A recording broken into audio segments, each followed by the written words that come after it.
बातमी भंडाऱ्यातून आहे। विद्यार्थ्याकडून शिष्यवृत्तीची रक्कम शाळेला दान करण्यात आलेली आहे। 5,000 रुपयांची रक्कम या विद्यार्थ्यानं शाळेला दान केली। खुशवंत कापसे असं विद्यार्थ्याचं नाव आहे।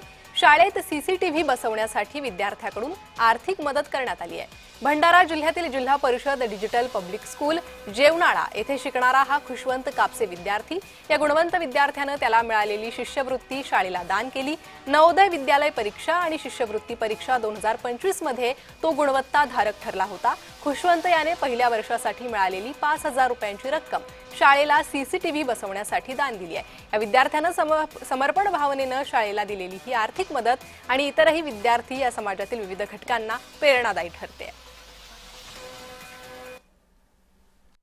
खुशवंत एकनाथ कापसे हा गुणवंत विद्यार्थी आमच्या शाळेमध्ये सन 2024-25 मध्ये शिकत होता।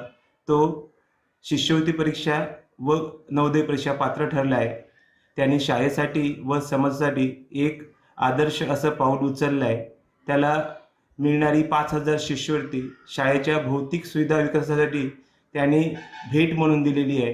हा समाजासाठी आणि शाळेसाठी अभिमानाची गोष्ट आहे।